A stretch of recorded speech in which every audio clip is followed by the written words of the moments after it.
Son las 11:44 de la mañana en California. El vuelo 498 de Aeroméxico se encuentra a 10.000 pies de altura preparando su aproximación al Aeropuerto Internacional de Los Ángeles.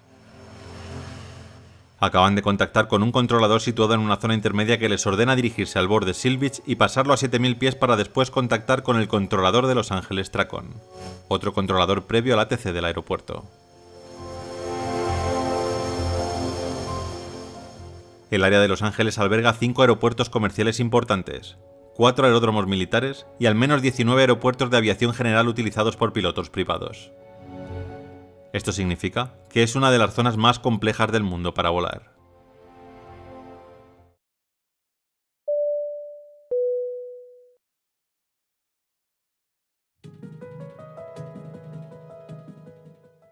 ...31 de agosto de 1986... Aeropuerto Internacional de Tijuana, México.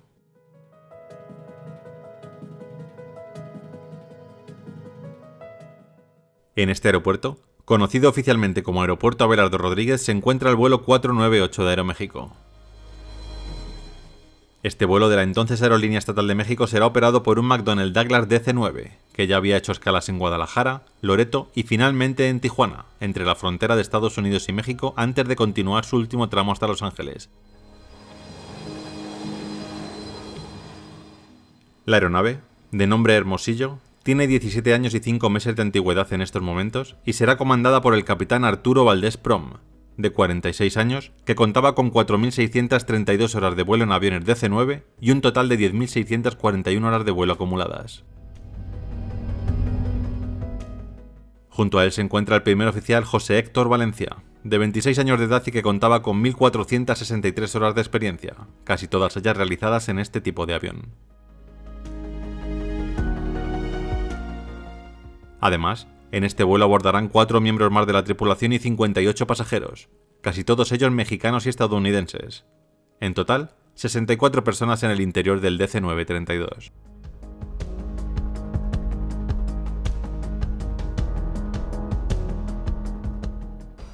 A las 11:20 de la mañana el vuelo 498 comenzó a rodar por la pista de despegue.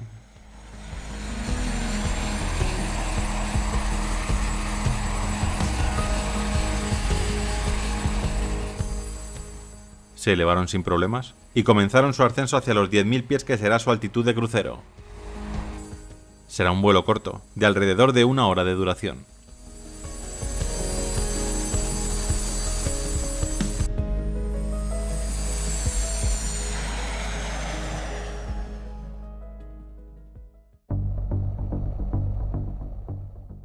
Mientras tanto, en el aeródromo de Torrance, pocos kilómetros al sureste del Aeropuerto Internacional de Los Ángeles, una avioneta Piper Cherokee Archer se está preparando para despegar.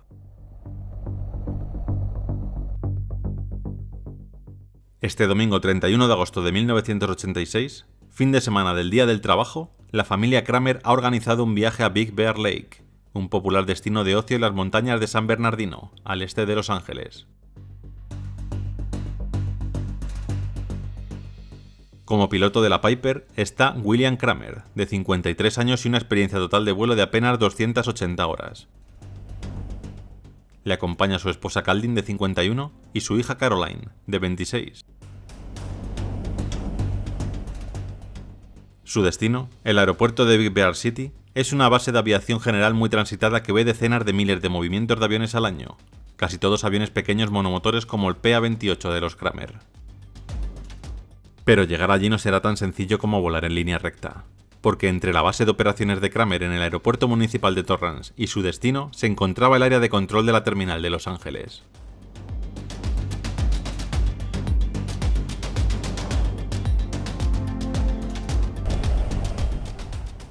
A las 11:40, la avioneta de la familia Kramer despegó del aeródromo municipal de Torrance.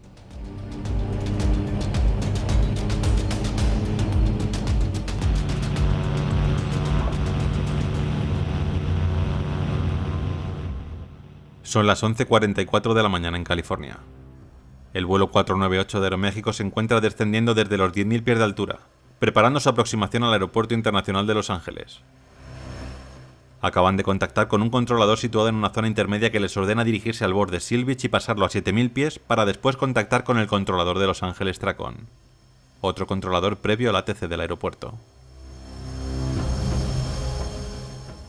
El capitán Valdés enseguida comienza el descenso, y a los pocos minutos se puso en contacto con Los Ángeles Tracon, con el controlador que resultó ser Walter White, de 35 años. White, un controlador concienzudo y disciplinado con 6 años de experiencia, había pasado los últimos 3 meses manejando aviones que se acercaban al aeropuerto de Los Ángeles desde el este, donde su trabajo consistía en ubicar los vuelos entrantes en la secuencia de aproximación antes de que contactaran con la torre para obtener autorización para aterrizar. El vuelo 498 de Aeroméxico era simplemente otro vuelo de rutina como decenas de otros con los que hablaba cada día.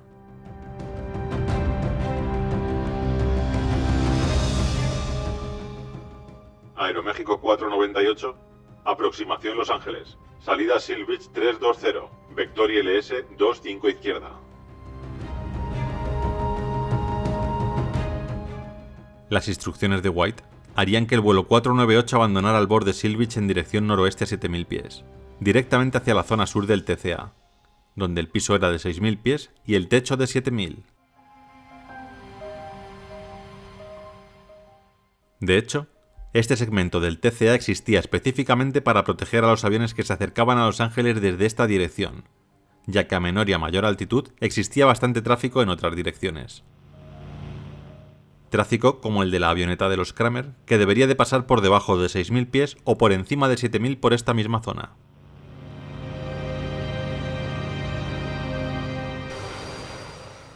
Ya nivelados a 7000 pies, como se había solicitado, la tripulación del vuelo 498 se preparó para la aproximación, configurando su director de vuelo y llamando a la compañía para conocer su puerta asignada. Mientras tanto, el controlador White seguía ordenando vuelos, uno de ellos una pequeña avioneta que pasaría muy cerca del DC-9 de Aeroméxico. Avisó a la tripulación y todo transcurrió sin problemas. Esa avioneta volaba bastante por encima de los 7000 pies. La siguiente comunicación del controlador con el vuelo de Aeroméxico les ordenó comenzar a descender hacia 6000 y mantenerse en esa altura, a la vez que disminuían su velocidad a 190 nudos, unos 350 km por hora. Mientras, la avioneta de la familia Kramer seguía su plan de vuelo, que incluía una altitud de crucero de 9500 pies. El vuelo de la avioneta, basado en reglas visuales, requería, como he comentado anteriormente, que pasase por la zona de aproximación al aeropuerto de Los Ángeles por debajo de 6000 pies o por encima de 7000. Pero el señor Kramer, bastante inexperto, intentaba junto a su mujer situarse en el mapa. No estaba seguro de estar siguiendo la ruta correcta, y mientras revisaban los mapas su avioneta continuaba un ascenso lento pero constante.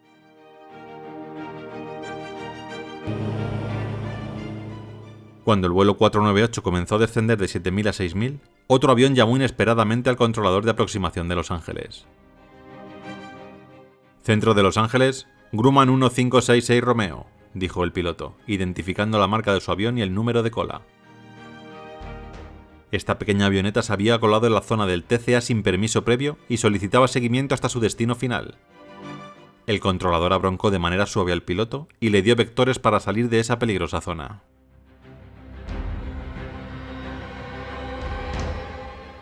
Cuando acabó con esta avioneta retomó el vuelo 498.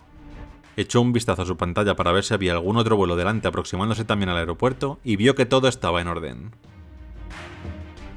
498, mantenga su velocidad actual. Muy bien, mantendremos 190.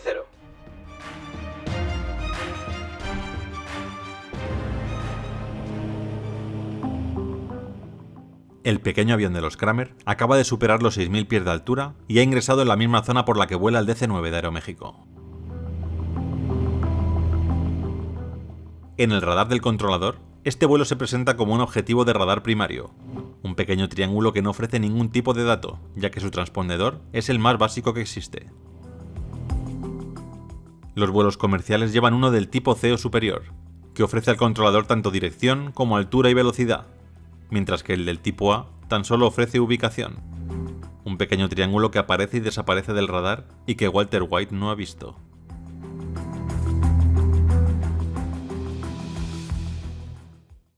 A las 11:50, sin que ninguno de los dos pilotos se viera, el vuelo 498 y el Piper de los Kramer se encontraron en el aire. La crueldad del azar los hizo coincidir en el mismo espacio-tiempo e irremediablemente colisionaron en el aire. A 6.560 pies sobre el suburbio de Cerritos, el PA-28 de William Kramer se estrelló contra la cola del DC-9 de Aeroméxico. El motor de la avioneta impactó la parte superior del estabilizador vertical del DC-9, mientras que el borde de ataque del estabilizador horizontal del avión atravesó limpiamente la cabina donde viajaban los Kramer, decapitando instantáneamente a los 3 ocupantes. El fuerte impacto arrancó los estabilizadores verticales y horizontales del DC-9, eliminando la carga aerodinámica en la cola. El avión inmediatamente comenzó una caída vertical extremadamente pronunciada, sin ninguna esperanza de recuperación. Mientras el DC-9 caía invertido directo hacia el suelo, a bordo, la grabadora de voz de la cabina captó el último grito desesperado del capitán Valdés.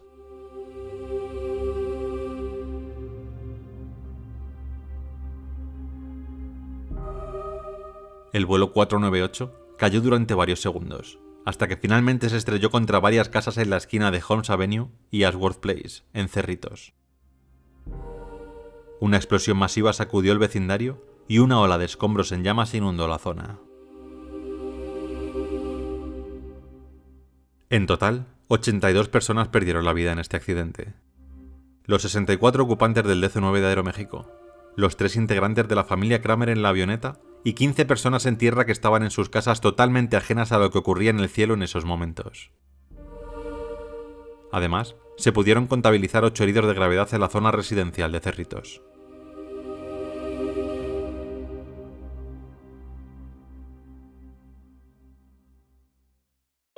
¿Qué había pasado?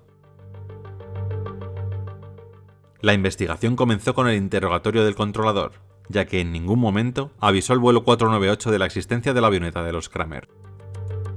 Walter White indicó que él jamás vio esa avioneta en su radar.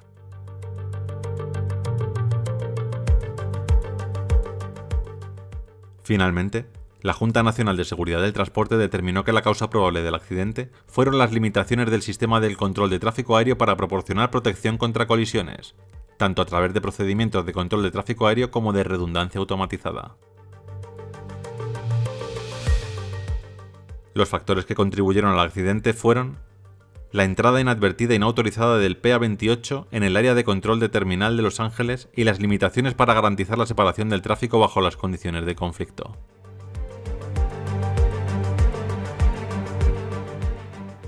Después de este accidente, comenzó la implantación de sistemas de detección automatizados en Estados Unidos, tanto en aeropuertos como en aeronaves a través del TECAS.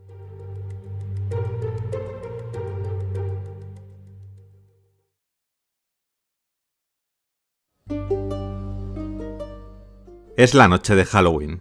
En Los Ángeles, el aeropuerto está sumido en la calma de la madrugada. El vuelo 2605 de Western Airlines se prepara en la puerta A9, un ritual nocturno para esta ruta conocida como el Red Eye entre pilotos y tripulantes.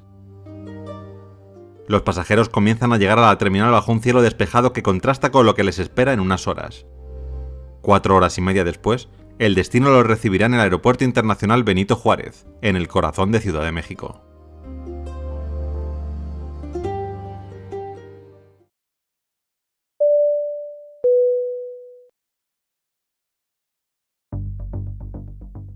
...31 de octubre de 1979... Aeropuerto Internacional de Los Ángeles, California, Estados Unidos. Pasan unos minutos de la 1 de la madrugada, y aquí, el vuelo 2605 espera la orden para moverse hacia su pista asignada para el despegue. En el interior 75 pasajeros y 13 tripulantes con destino Ciudad de México. El avión es un McDonnell Douglas DC-1010 con registro N903WA, operado por Western Airlines, una aerolínea con raíces en California desde 1926. Este avión forma parte de la flota conocida por su lema The Only Way to Fly. Western era famosa por sus rutas nocturnas y a vuelos como este se les conocía con el sobrenombre de Night Owl, lo que sería en español el búho nocturno. El vuelo 2605 une Los Ángeles con Ciudad de México, un trayecto muy popular para viajeros de negocios y familias en los años 70. El DC-10, introducido en 1971, era una maravilla de la ingeniería.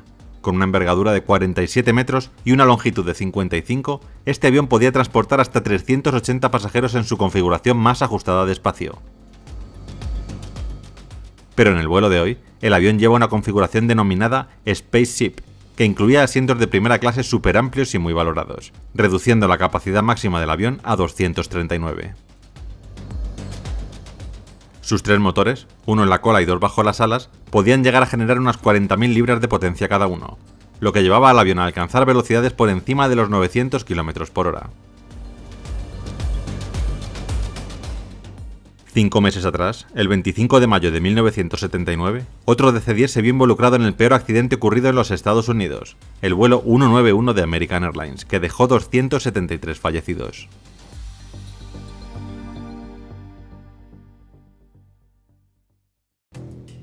A los mandos de la aeronave se encuentra el capitán Charles Gilbert, de 53 años, que acumulaba la increíble cantidad de 31.500 horas de vuelo, 2.248 de ellas en aviones DC-10.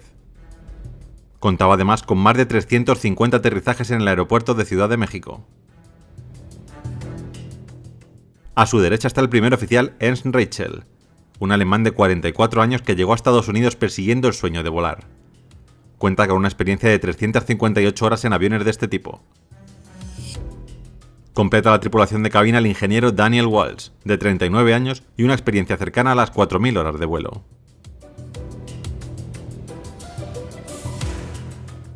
En la cabina de pasajeros, 10 asistentes de vuelo liderados por Kathleen Miller, una supervisora con años de experiencia, recorren los pasillos. En total, 88 personas a bordo del DC-10 de Western Airlines.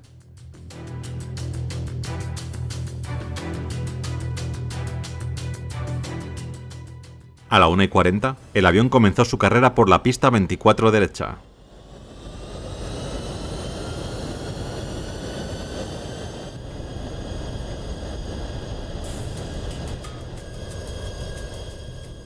Se elevaron sin problemas y comenzaron su viaje hacia Ciudad de México.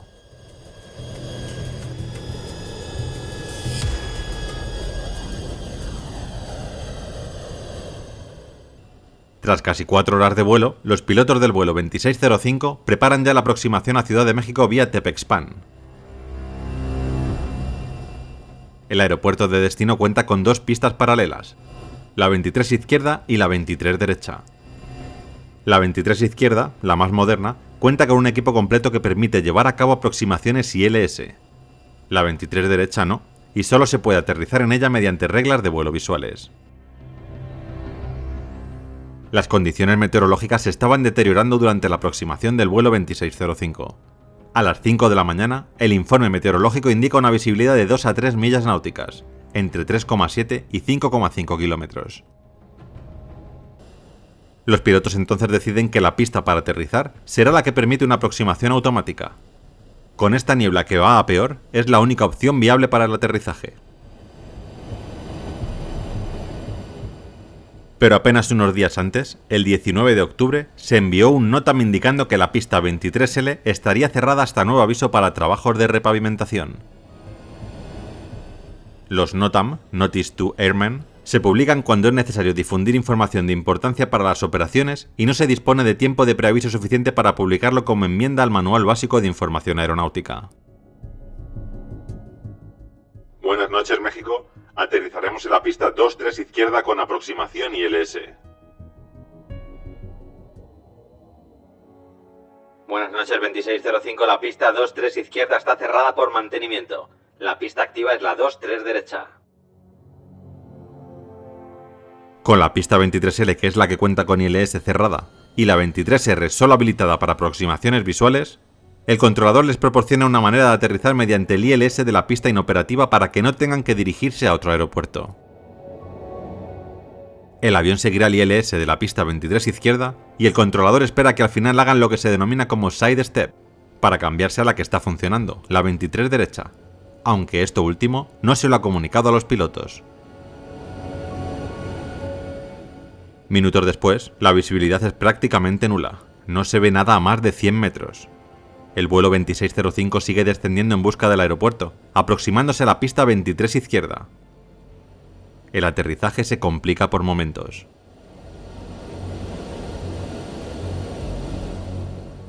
Los pilotos hablan entre ellos, reafirmando las instrucciones recibidas.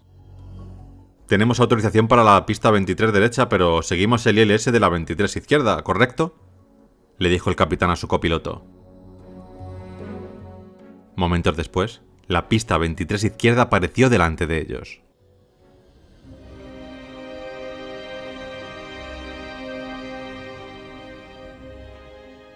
Con el avión a una velocidad de 130 nudos, el tren de aterrizaje tocó tierra inesperadamente. Camiones y tractores aparecieron ante sus ojos entre la niebla.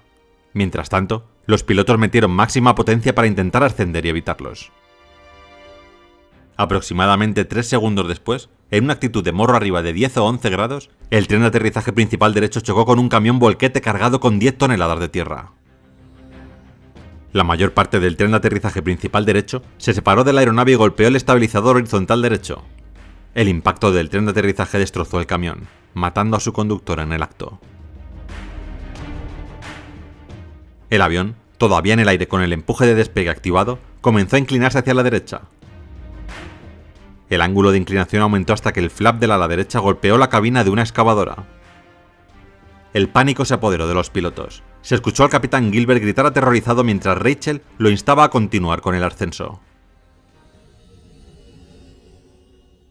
El ángulo de inclinación continuó aumentando hasta el punto de que el ala derecha comenzó a cortar el suelo y las calles de rodaje junto a la pista cerrada. El extremo del ala derecha finalmente golpeó la esquina de un hangar de reparación de aeronaves, causando daños al hangar y también fracturando el ala derecha del DC-10. Finalmente, 26 segundos después de haber tocado tierra, el avión acabó impactando contra un edificio de servicio de Easter Airlines. Este impacto final provocó la rotura estructural de la aeronave, dañó gravemente al edificio de concreto reforzado de 2 pisos y provocó un incendio que consumió la mayor parte de la estructura de la aeronave. Parte del ala izquierda del DC-10 salió despedida fuera del aeropuerto, impactando contra un edificio residencial de la calle Matamoros en la colonia Peñón de los Baños, provocando un incendio allí también. Estas fueron las últimas palabras de los pilotos del vuelo 2605.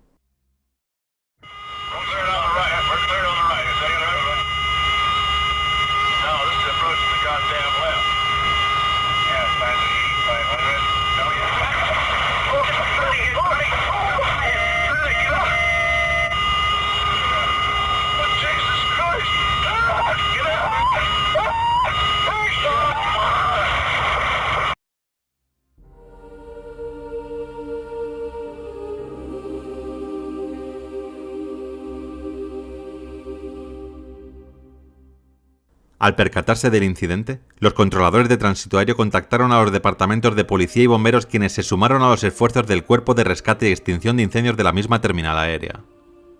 El fuego duró 1 hora aproximadamente. El lugar del accidente fue acordonado y una vez extinto el fuego, los cuerpos de rescate se dieron a la tarea de localizar a posibles sobrevivientes. El número total de víctimas mortales se fijó en 72 personas, incluyendo al capitán Gilbert y a otros 8 miembros de la tripulación, además de una única víctima mortal en tierra. Milagrosamente, 16 personas sobrevivieron a este accidente. ¿Qué había pasado? ¿Por qué los pilotos no hicieron el cambio de pista? La tragedia del vuelo 2605 exigía respuestas, y la Dirección General de Aeronáutica Civil de México, DGAC, tomó las riendas, con apoyo de la NTSB estadounidense y la Asociación de Pilotos de Líneas Aéreas, ALPA. Los restos humeantes fueron acordonados y los investigadores llegaron con linternas y cámaras para reconstruir el rompecabezas.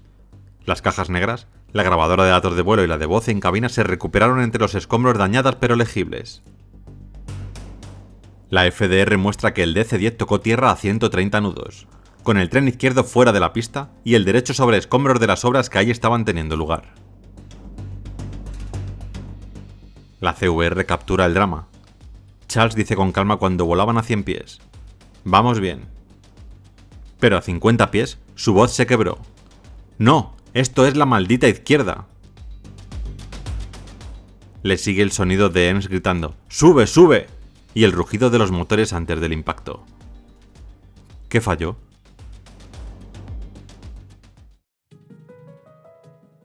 La pista 23 izquierda llevaba 12 días cerrada por reparaciones, pero su sistema ILS seguía activo. La torre autorizó el aterrizaje en la pista 23 derecha siguiendo el ILS de la 23 izquierda, pero no especificó el side step, una maniobra que Charles y Ernst no anticiparon en la niebla.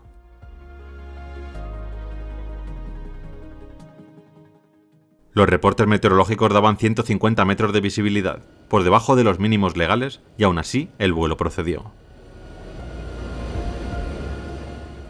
Western Airlines permitía aterrizajes diurnos en pistas con niebla bajo ciertas condiciones, una política confusa que alimentó el error. La fatiga también pasó factura. Charles llevaba 24 horas despierto tras su último vuelo. Y el copiloto, aunque había dormido algo más, no estaba mucho mejor. Testigos en tierra confirmaron que el camión de mantenimiento estaba mal señalizado, invisible en la bruma hasta que fue demasiado tarde. La conclusión oficial de la DGAC fue: error humano por incumplimiento de mínimos meteorológicos y procedimientos operativos, aterrizando en una pista cerrada, agravado por comunicación ambigua y fatiga. Un fallo en cadena que costó 73 vidas.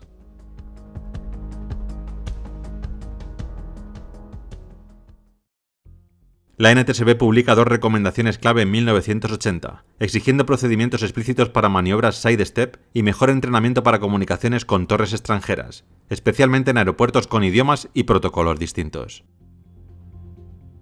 Western Airlines responde con una revisión exhaustiva. Introduce descansos obligatorios más estrictos para sus tripulantes, limitando las horas de servicio a 16 por turno, y refuerza la formación en simuladores para aterrizajes en baja visibilidad.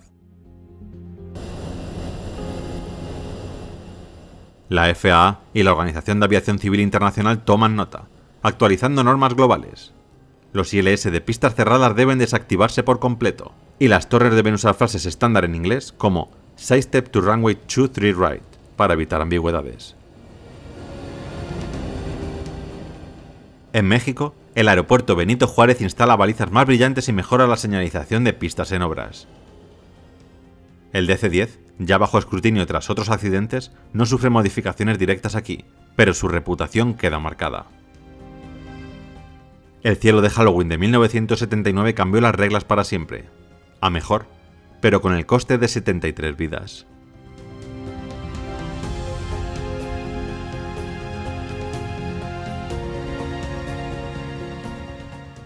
El vuelo 2605 de Western Airlines es un crudo recordatorio de cómo los detalles más pequeños pueden derribar gigantes. En 26 segundos, una pista equivocada, la niebla traicionera y una palabra perdida en la radio apagaron 72 vidas a bordo y una más en tierra. Eduardo Valenciana, uno de los sobrevivientes y parte de la tripulación, plasmó su dolor y gratitud en Jumpseat, A Tale of Twisted Fate, un libro que da voz a los 72 que perdieron la vida a la niebla. Eduardo también guarda el uniforme que usaba ese fatídico día.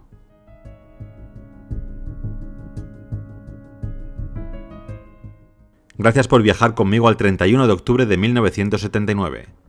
Si te gusta mi trabajo, dale like, suscríbete y activa la campana.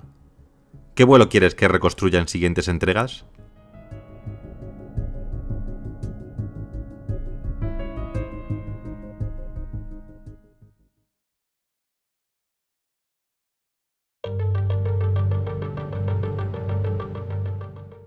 ...31 de julio de 2018... Aeropuerto Internacional de Durango, México. Son las 14:35. El tiempo es lluvioso y se espera que empeore durante las siguientes horas.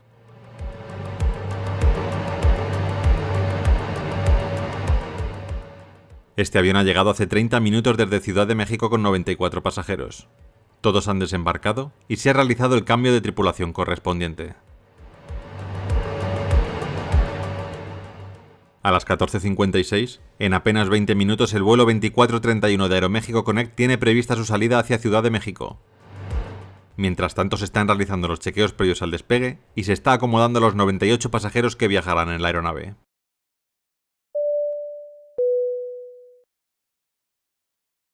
El avión es un Embraer 190 con registro XA-GAL de 10 años de antigüedad que antes de llegar a Aeroméxico voló para US Airways y Midwest Airlines, hasta que en 2014 llegó a la aerolínea mexicana.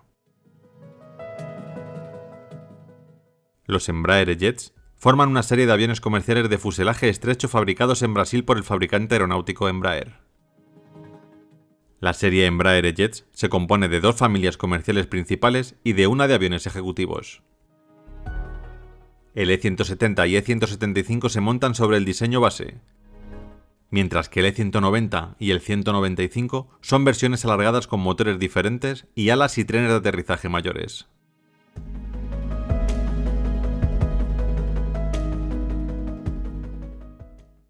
El piloto al mando del vuelo 2431 es el capitán Carlos Galván Meirán, de 38 años. Lleva 8 años trabajando para Aeroméxico Connect y acumula 3.700 horas de vuelo, 1.064 en aviones de este tipo.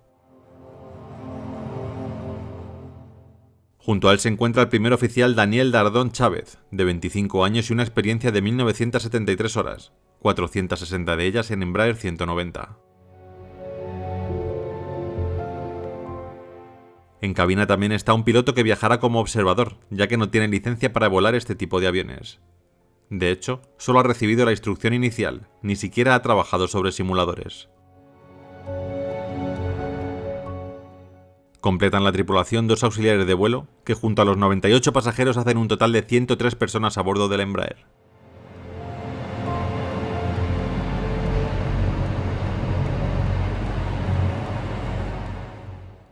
La anterior tripulación ha reportado una pequeña fuga de combustible.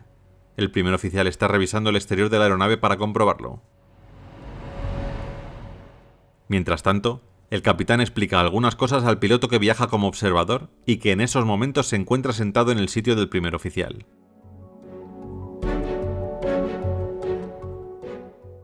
El piloto observador no puede tener asignada ninguna tarea, ya que no dispone de capacitación alguna para volar este tipo de avión. Sin embargo, mientras que el primer oficial está fuera, comienza a realizar sus funciones, como por ejemplo, comunicarse con el controlador del aeropuerto. Buenas tardes. Tenemos el ATIS fuera de servicio y estamos listos para copiar. El controlador le comunica su pista asignada y el viento existente en ese momento. Acto seguido, el piloto observador traspasa esta información al capitán.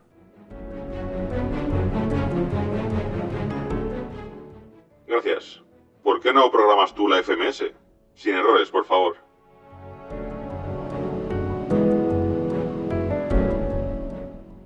El piloto observador comenzó a introducir todos los datos necesarios en el ordenador: peso, viento, combustible. En ese momento, entró el primer oficial en cabina indicando que el goteo ya estaba reparado y que estaban listos para salir. Pero incomprensiblemente, el primer oficial se sentó detrás y dejó al piloto observador actuar como copiloto. El capitán, además, le comenta que le cede los controles para el despegue. La pista está mojada y tenemos viento de 20 nudos, así que quiere una rotación suave y constante.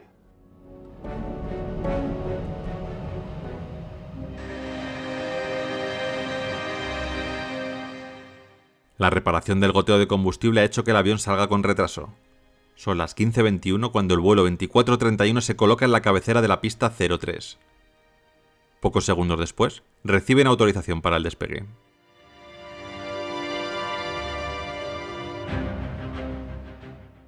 La tormenta está empeorando rápidamente. Hay tanto viento que algunos árboles del aeropuerto han sido arrancados, derribando líneas eléctricas y de comunicación.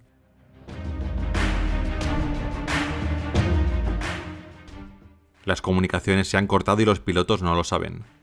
Mientras tanto, un informe especial de condiciones meteorológicas no llega a ser escuchado por el controlador debido a la caída de la red de comunicaciones. En él se indicaba que la visibilidad era muy baja y que había vientos cruzados de hasta 33 nudos que podrían afectar a los vuelos que despegan o aterricen en Durango.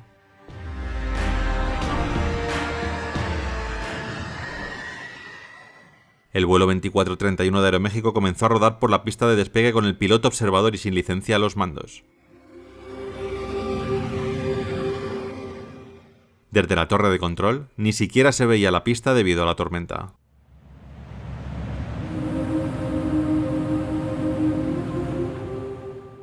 El Embraer avanza por la pista. Están muy cerca de la velocidad de rotación. Avanzan con viento en contra hasta que por fin consiguen elevarse. El supuesto piloto observador tira de sus controles suavemente y el avión se despega del suelo. Al instante, suben el tren de aterrizaje. Pero el viento en contra cambia radicalmente y un fuerte viento cruzado desestabiliza la aeronave. No consiguen elevarse más de 30 pies, unos 9 metros, cuando el capitán toma los controles del Embraer. El viento les empuja contra el suelo. El capitán lucha contra los elementos hasta que 5 segundos después, el ala izquierda toca la pista. Irremediablemente, el avión acaba golpeando el suelo de manera brusca, perdiendo sus 2 motores por el impacto. La pista se acaba y el avión se desliza por el campo a gran velocidad. 300 metros infernales para todos los que estaban en el interior del avión. En cuanto el avión se detuvo, las 2 auxiliares de vuelo iniciaron la evacuación lo más rápido posible. Consiguieron sacar a los 98 pasajeros a tiempo, ya que como si el destino hubiese querido que fuese así, cuando todos estaban fuera, el avión estalló en llamas destrozando por completo la aeronave.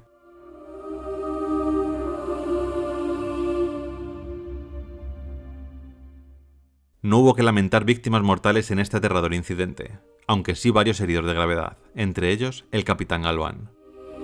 El piloto observador resultó ileso.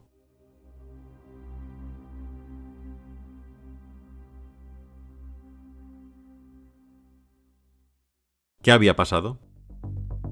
¿Tuvo culpa el piloto sin licencia? Inmediatamente después del accidente, los pasajeros informaron haber visto humo y llamas mientras se apresuraban a escapar del avión.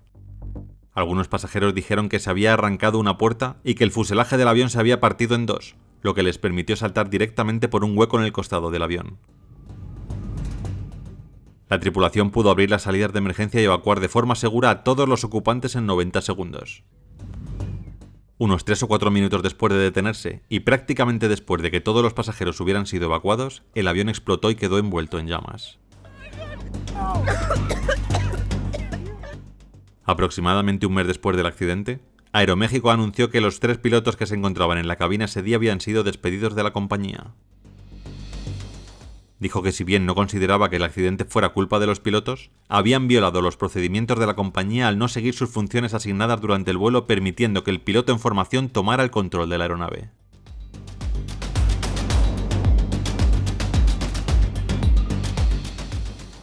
El sindicato que representa a los pilotos protestó por el despido, diciendo que la decisión se tomó basándose únicamente en un informe preliminar del accidente y que aún se estaba llevando a cabo una investigación completa sobre el accidente. Poco después, la Dirección General de Aeronáutica Civil de México emitió un cambio de las regulaciones que prohibía a las aerolíneas permitir que pilotos y asistentes de vuelo inactivos volaran en la cabina de un avión. Los pilotos de Aeroméxico se opusieron a este cambio y convocaron una huelga, considerando la eliminación repentina de un beneficio de viaje como una violación de su convenio colectivo.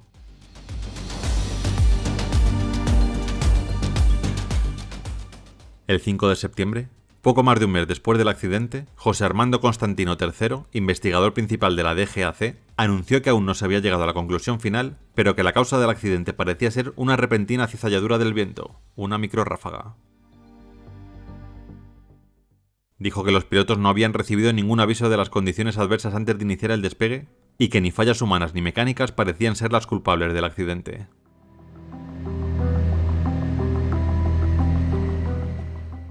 El 23 de febrero de 2019 se publicó el informe final. Concluyó que el accidente se produjo por un impacto en la pista provocando una pérdida de control del avión durante la fase final del despegue como consecuencia de una cizalladura del viento a baja altura que provocó una pérdida de velocidad y altitud. El informe identificó los factores que contribuyeron al accidente causado por la tripulación de vuelo. Un factor fue que el piloto del avión, que no era instructor certificado, estaba dando instrucciones a un estudiante de piloto que estaba pilotando el avión en ese momento. Esto provocó una pérdida de conciencia situacional y los pilotos no mantuvieron una cabina estéril, libre de distracciones.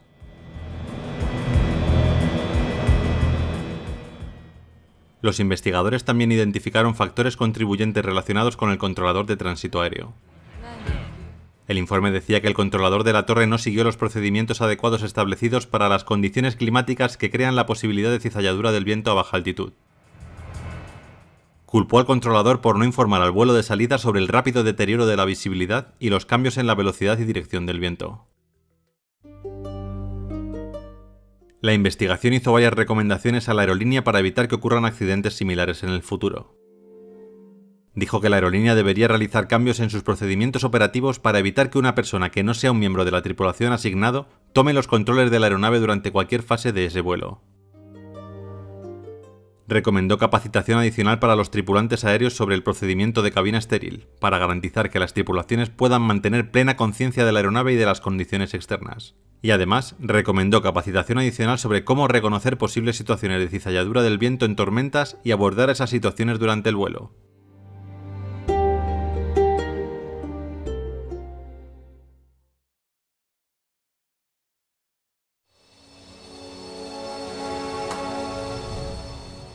El vuelo 725 de Taesa cubría la ruta Tijuana, Guadalajara, Uruapan, Ciudad de México.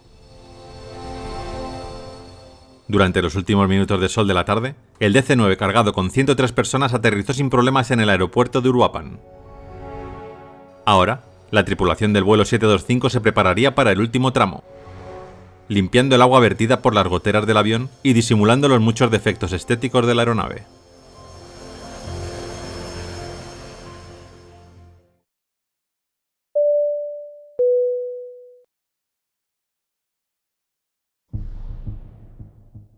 ...9 de noviembre de 1999... Aeropuerto de Uruapan, Michoacán, México. Son las 6 de la tarde, y aquí, un viejo DC-931 de la aerolínea Taesa ha llegado hace unos minutos procedente de Guadalajara, Jalisco. Lo hizo con más de 100 pasajeros a bordo, de los cuales tan solo quedan 13 en el interior del DC-9, 12 adultos y un niño para el último tramo que les llevará hasta su destino final en Ciudad de México.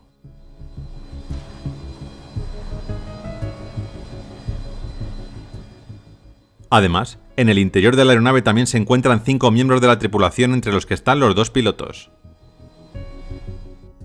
El capitán, Jesús José Gracián, de 36 años de edad, que acumulaba cerca de 6.000 horas de vuelo totales, y el primer oficial, Héctor Valdez, de tan solo 22 años y cuya experiencia no superaba las 250 horas de vuelo, pero con capacitación para volar este tipo de aeronave.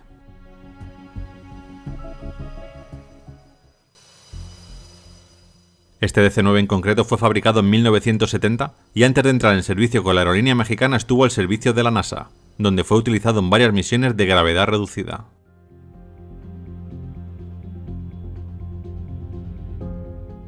Contaba con 59.000 ciclos de despegue y aterrizaje, muchos más que la media de cualquier otro avión.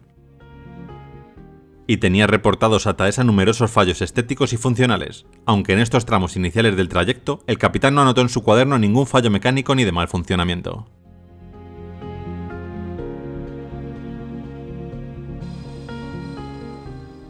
Hoy en día, los aviones, dependiendo del modelo, suelen estar diseñados para estar en servicio hasta que cumplen aproximadamente entre 30.000 y 40.000 ciclos de despegue y aterrizaje.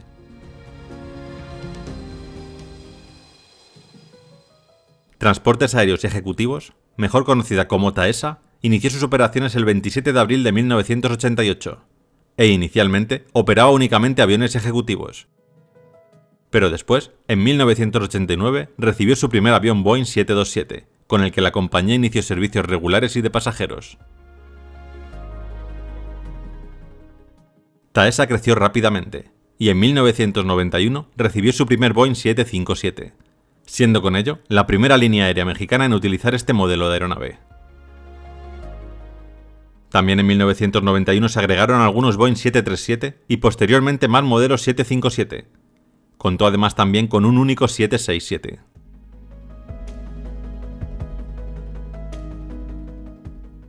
Durante la primera mitad de los años 90, Taesa voló con mucho éxito en sus 727 vuelos de carga para la empresa DHL y Sherpa Prosa. Y en la segunda mitad de la misma década, los Boeing 727 fueron cedidos a Garuda Indonesia en un plan de renta financiera. Tras la crisis económica en México en 1995, se abandonaron los planes de comprar nuevos aviones y se empezó a utilizar viejos DC-9 y DC-10 junto con un par de Airbus A300.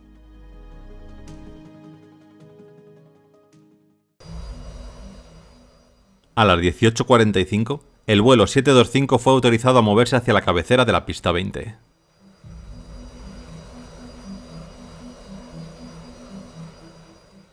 Taesa 725, pista 20. Cuando despeguen tienen un nivel de vuelo autorizado de 25.000 pies. El viento está en calma.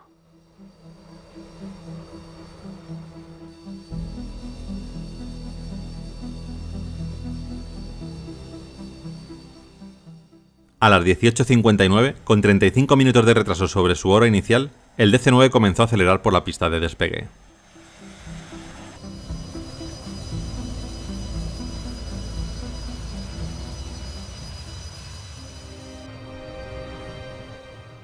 En un primer intento de elevarse, la cola de la aeronave comenzó a rozar con la pista.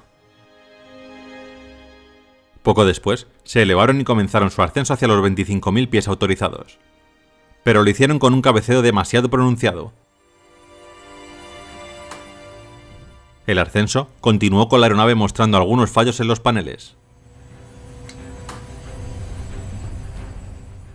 Ascenso positivo. Tren arriba.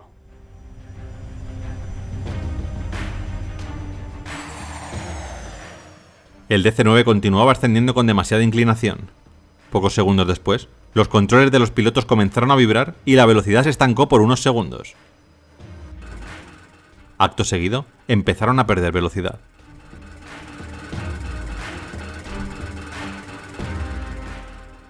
¿Qué está pasando? Los slats. Tenemos un slat. Tenemos un slat. Pese a que el copiloto retrajo tanto los flaps como los slats segundos atrás, una de las alas no respondió y sus slats seguían extendidos.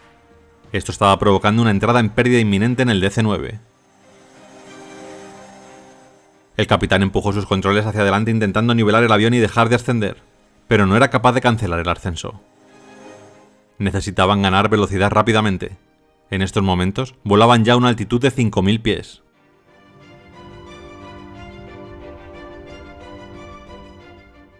La oscuridad reinante en la zona, las alarmas sonando en cabina y su nula experiencia hicieron que el copiloto entrara en pánico casi al instante.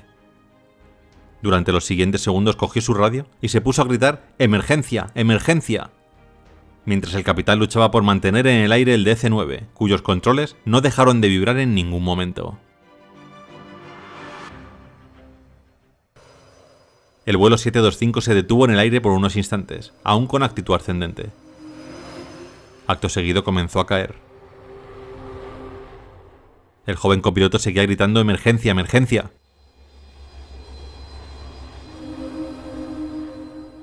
Serían las últimas palabras que recogería la grabadora de vuelo del DC-9. Instantes después, el vuelo 725 se convertiría en una gran bola de fuego al caer en un campo de aguacates situado a apenas 5 kilómetros del aeropuerto de Uruapan. Las 18 personas a bordo murieron al instante.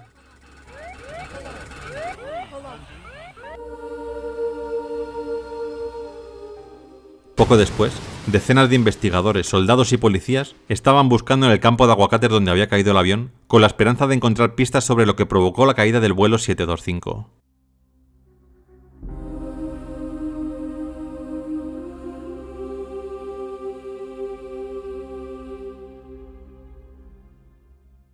¿Qué había pasado? ¿Qué provocó esta disparidad en los slats de las alas? ¿Hubo algún problema más?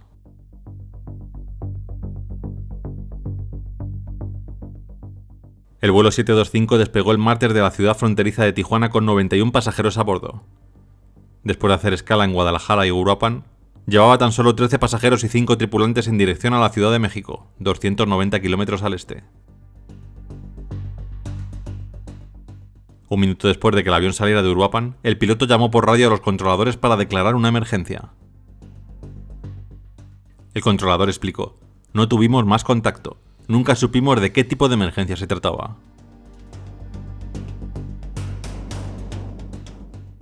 En la investigación de campo, se efectuó una inspección exhaustiva comprobando que la mayoría de las partes y componentes del avión estaban en el lugar del accidente. Esto se hizo con el apoyo de un especialista de la empresa fabricante de la aeronave.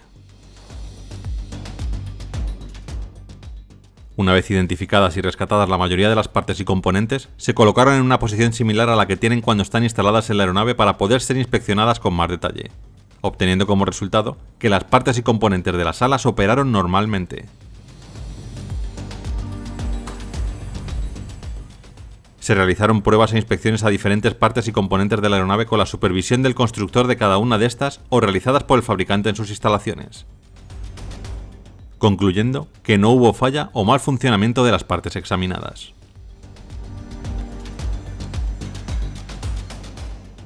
Para los investigadores, la causa probable del accidente tuvo que ver con un despegue sobrerrotado que incluía un ascenso muy pronunciado, lo que originó la pérdida de control y entrada en pérdida de la aeronave.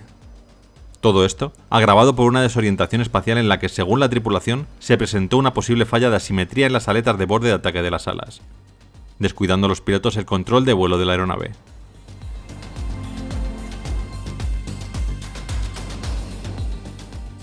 Como factores contribuyentes, las autoridades e investigadores indicaron que no se realizó ningún chequeo previo al despegue, que el procedimiento de rotación en el despegue fue inadecuado, llegando a rozar la cola de la aeronave con la pista de despegue, que el ángulo de ascenso fue mayor al máximo autorizado por la aeronave y que el reparto de tareas en cabina no fue bien administrado.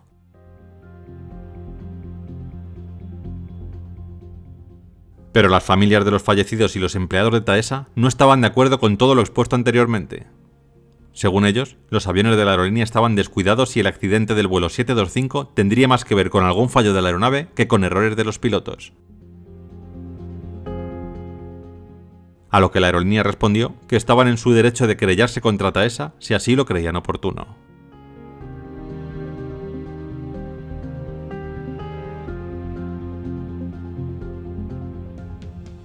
La aerolínea ya había tenido numerosos problemas sindicales, regulatorios y de mantenimiento. Debido al accidente, la aerolínea fue sometida a una inspección profunda por la DGAC y su retorno a operaciones estuvo supeditada a cumplir con ciertas exigencias de seguridad. Pero antes de llegar a cumplirlas, la aerolínea se declaró en quiebra. Esto fue el 21 de febrero del año 2000.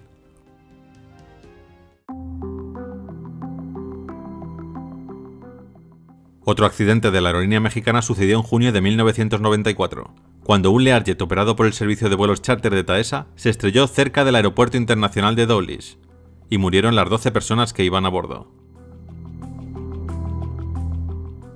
La Junta Nacional de Seguridad del Transporte de Estados Unidos determinó que la causa probable del accidente fue una mala toma de decisiones, una mala práctica aérea y una relativa inexperiencia del capitán.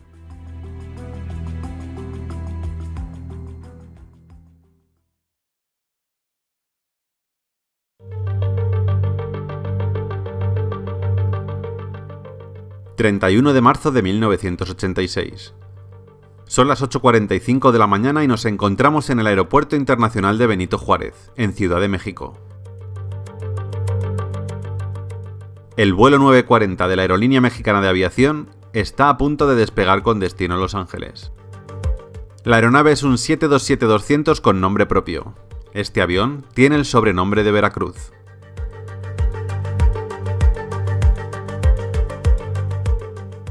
En su ruta hacia los Estados Unidos tiene programadas 2 escalas, una en Puerto Vallarta y otra en Mazatlán. Comandando este viaje está el capitán Carlos Guadarrama Sistos, un experimentado piloto con más de 15.000 horas de vuelo. Junto a él, el primer oficial Philip Piaget Rohrer y el ingeniero de vuelo Ángel Carlos Peñasco Espinosa. Además, el pasaje lo completan 5 sobrecargos, entre los que se encuentra la esposa del capitán. Junto a ellos, 159 pasajeros. En total, 167 personas. Antes de salir, unos operarios del aeropuerto han estado inflando una de las ruedas del tren de aterrizaje que al parecer necesitaba de esta operación.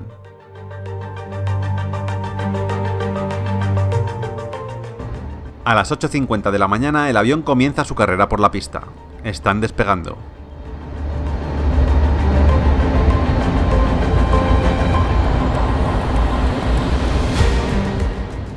Unos minutos más tarde ya se encuentran volando, ascendiendo hacia su altura objetivo. El despegue se ha realizado sin ningún tipo de problema.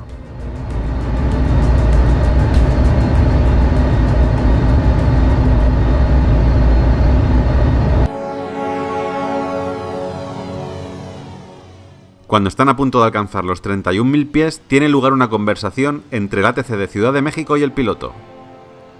Mientras intercambian datos de vuelo, se produce un ruido que entrecorta las telecomunicaciones.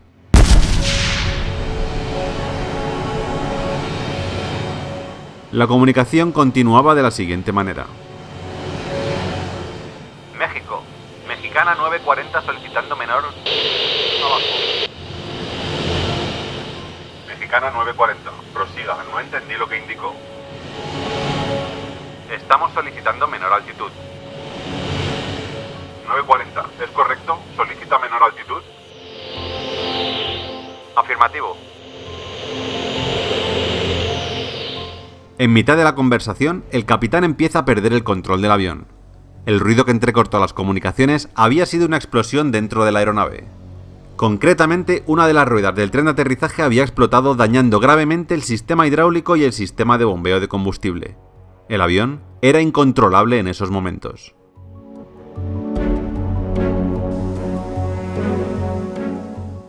El capitán Sistos intentaba controlar el aparato, pero sin sistema hidráulico era prácticamente imposible hacerlo maniobrar. El avión estaba volando entre llamas. Unos segundos después, la conversación continuaba. Mexicana 940, ¿necesita descender a menos de 28.000 pies? De emergencia. Mexicana 940 solicita regresar a México. Recibido 940, está autorizado a descender a 20.000 pies, directo por la derecha hacia el Radio Faro de México. Mexicana 940, Centro México. Pierdo altura, pierdo altura. México.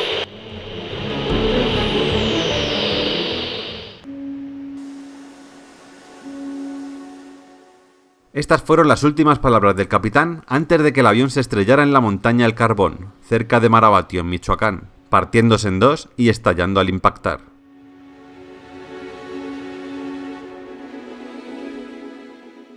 Las 167 personas que había en el avión fallecieron al instante. Inicialmente, 2 grupos terroristas de Medio Oriente se adjudicaron la responsabilidad del accidente. Una carta anónima firmada por estos grupos afirmaba que una misión suicida había saboteado el avión en represalia contra Estados Unidos. Sin embargo, el sabotaje fue descartado posteriormente como causa del accidente.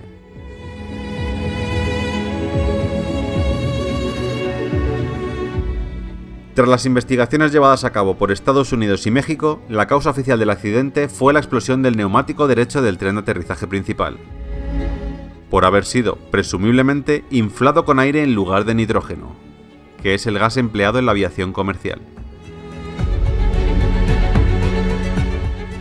Este es el peor accidente aéreo en territorio mexicano y también es el peor accidente aéreo a nivel mundial de un Boeing 727.